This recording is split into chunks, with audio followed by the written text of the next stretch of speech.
it seemed like he was writing a chapter. I don't even know how he writes a chapter a week, but every week he was writing about a chapter.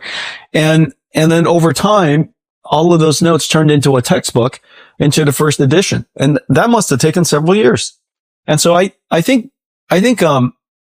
it's not possible for universities, for, pre-recorded textbooks to keep up with information and knowledge that's being generated in real time by AI. And so I think the future probably has to be some union of the two.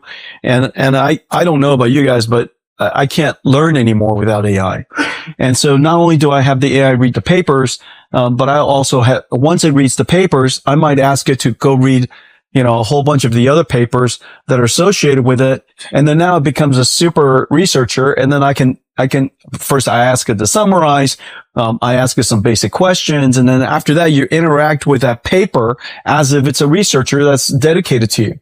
And so most people don't realize that, I think a lot of people still think that you summarize a document, but in the process of summarizing the document, that AI learned a lot. And so, I think that in the future, I do hope that the curriculums are tightly integrated.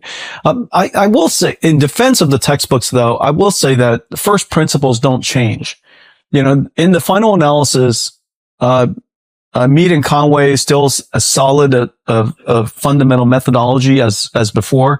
It is true that the scaling process that led to constant current density, constant power density, all of those design optimizations associated with modern semiconductor design, we've kind of exhausted all of that. None of that is ISO anything anymore. And so, but it's still good to know where we came from, and so I would still encourage that to appreciate the first principles. And while I was going to Stanford, I was already working at AMD. And I was designing microprocessors at the time.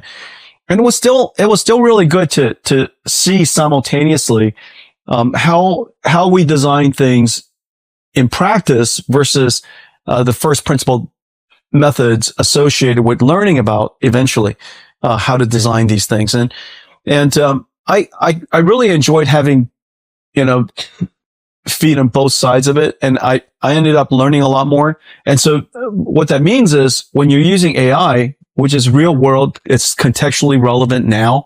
It's contemporary. And meanwhile, you have first principle knowledge that you're learning at the same time. You're kind of getting the same thing that I experienced. The question is, what are your thoughts on open source? How does open source stay at the frontier? Yeah, there's really the question of closed source versus closed proprietary software versus open source. There's a question of my intentions with open source. And so I'll start with my intentions of open source.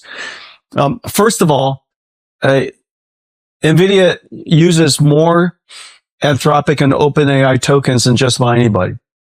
And the reason for that is obviously we do a lot of coding, we do a lot of design, and 100% of our engineers are now agentically supported. And so I want them to be working with agents using the latest generation tools and modernize how NVIDIA does work altogether. Okay. So number one, if you can use, OpenAI and Anthropic, I would highly recommend you use it. And the reason for that is because it's useful. It works really well. It's getting better all the time.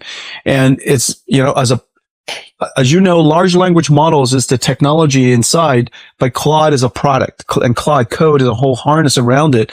And that harness is getting better all the time. The model's getting better all the time. It's not likely that anybody open source go to GitHub, download something, it's going to work nearly as well. Okay. So I highly recommend it, and we do, use off the shelf frontier AI models. The question is, why is it that we're advancing and working so hard on open models? The reason for that is because language models are very important because they represent the codification of our intelligence, and we want to automate ourselves, especially is a very important part. But you need to know that AI is about learning the representation, the meaning, the structure of information. And so the question is, where is information? Well, we're living in information right now as we speak.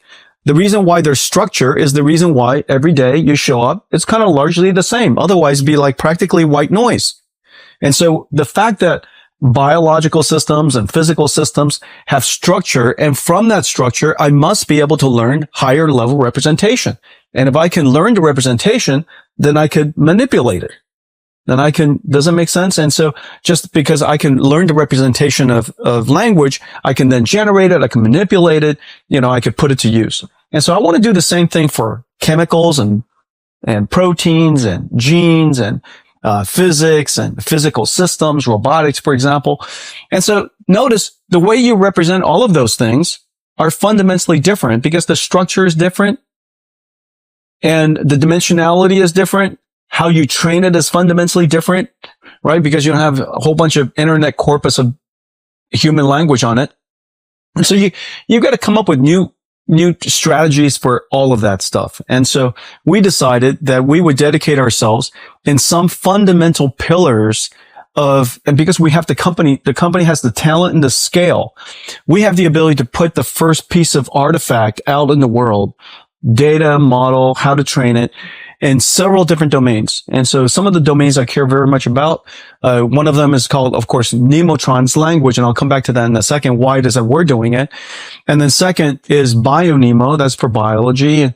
And we have AlphaMyo, somebody mentioned it earlier, for autonomous vehicles, basically artificial intelligence, navigation. And then we have Groot, which is humanoid articulation robotics, artificial general robotics, and then we have climate science, basically mesoscale multiphysics. Okay, and so all of these different these different domains, we decided that we should go and pioneer it, and the reason for that is because otherwise the scientists in these different domains, they simply won't have the scale and the technology necessary to go build that foundation model. And so we decided that we would do that. Okay. So that, and as a result of doing that, we activated healthcare. We activated life sciences. We're working with every single self-driving car company in the world. Doesn't matter which one it is. There's NVIDIA in there somewhere. And so we enabled that entire ecosystem to really flourish. And we're working with robotics right now and, so on and so forth. Okay. Without us making that first effort and building a foundation model, it's hard to activate the whole industry downstream. And so it's really about expanding AI and democratizing this capability. The reason why we do language models is because two reasons. One, there are too many societies where the scale of their language is not big enough for somebody else to decide to make it a high priority. They'll understand Swedish, but making Swedish a top priority is not likely because the country is big, but not so big. Chinese, of course, well taken care of. Indian, certain dialects very well taken care of, but as you know, you have like 230 others. And so there are too many others. Now, unless you deeply care, it's never going to be great. And human intelligence, no matter the size of your population, somebody should care. And so we created a large language model that's near frontier. Nemotron is close to frontier.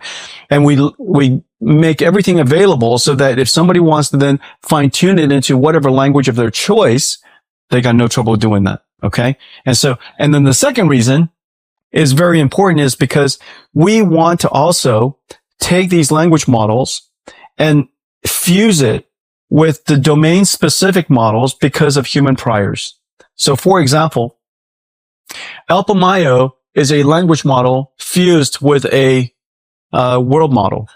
And so, on the one hand, it's really designed to detect cars and roads and things like that. But on the other hand, we also believe that if the AI model, if AlphaMyo, the self-driving car model, can reason like a human, and it can reason with human priors, then the amount of experiences it needs to have before it could be an extremely good and safe driving car is dramatically reduced. The amount of training data is reduced. And we've proven that. AlphaMyo is probably one of the most effective self-driving car systems in the world. And it's really only experienced, a few million miles, not billions of miles. And so that kind of, the system actually works. Okay. So anyways, I just gave you a long-winded answer I broke it all down. You can't just ask simple question. What we talked But about. open models is really important. And one more thing. Okay. If that wasn't enough. One more thing. If you care to have AI be safe and secure, it has to be open. And the reason for that is you can't defend against a black box and you can't secure a black box and you can't put a black box of some incredible capability into your system with it completely opaque. Now, of course, there's a lot of different ways you could solve the opaqueness. For example, you could say, before it does anything, you have to reason about it to me step by step. Before you do anything at all, you have to come up with a plan. You have to reason about it step by step, but you could always lie. And so the ability for the nice thing about transparent systems is that then, everybody gets to interrogate it. If you have a transparent system, then researchers get to use it. If you have a transparent system, open system, then the way you defend against super agentic systems in the future for cybersecurity is obviously not to go into a battle of who gets the better one. You come up with some model 7.0, and the only way I combat against that, I'm completely vulnerable until I come back with a 8.0, and then you got to come back with a 9.0, and we just go back and forth, driving each other nuts. And obviously that's obviously not the smartest way to do it. The smartest way to do it is you're going to create these incredible cybersecurity systems these cybersecurity threats. And what we're going to do is we're going to have millions, billions, swarms of cheap AIs. And we're going to systematically surround it. And so it's kind of, if you will, a giant dome. So for example, Nemotron Nano is being used for cybersecurity. And so all these cybersecurity firms take Nemotron Nano because it's so fast and so cost effective. You can train it to detect cyber attacks and then just deploy trillions of them. Yeah. On the topic of open scaling, we hung out in January and I feel like, that one scene in Thor? Do you remember he was just hanging and he kept rotating in that direction? It's zero gravity. Here at AI Coachella, we got no gravity. Thor, Ragnarok. Do you guys remember that? We can move a little bit back. No, okay. Then, you guys don't watch movies? Well, we had a whiteboard too, if you want to get off and watch. But so in January we talked about this topic, open scaling. We talked about bottlenecks. We talked about data as one bottleneck, compute as another bottleneck. There's at least one experiment that we announced at GTC together, which was the coalition scaling idea. The second is on how to improve utilization on compute, which is increasingly scarce. It came out last week that there was a memo at XAI that said their Memphis cluster pool is running at 11% MFU utilization, which I think corresponds to something like 11 billion or something of unutilized MFU flops. How can the open space, maybe you could talk a little bit about why coalition scaling is an experiment worth trying. And we have Brian coming actually in the final office hours to talk about progress. And then how do we get utilization to be better for the open ecosystem when you don't have fully integrated companies that can optimize up and down the stack? Yeah. Do you guys know what MFU is? And so FU, you guys know? You guys don't use that anymore? So MFU, is just simply wrong. Okay. It's the amount of the percentage of flops basically, that you consume while doing your work. All right. Model flops utilization. Yeah. And so it's unfortunately with every metrics, depending on what you measure, you could be measuring the wrong thing. And so let me tell you why. If you ask me, do I want to be at high MFU personally or low MFU? I would like to be at low MFU all the time. And the reason for that is because I want to be so smart, I'm over provisioned for the work. Okay. Because I'm over provisioned. I got so many flops and sitting idle. And the reason for that is because the way that computing works in these large scale data centers is you have flops, you have memory bandwidth, you have memory capacity, you have network capacity. At any given point in time, something is bottlenecked. At any given point in time, something is bottlenecked. And so what you want to do is you want to provision over provision on everything so that you could avoid Amdahl's law. Otherwise, you're fighting Amdahl's law all the time. But then if you're provisioning for peak not your base loads, then you're going to have a bunch of those flops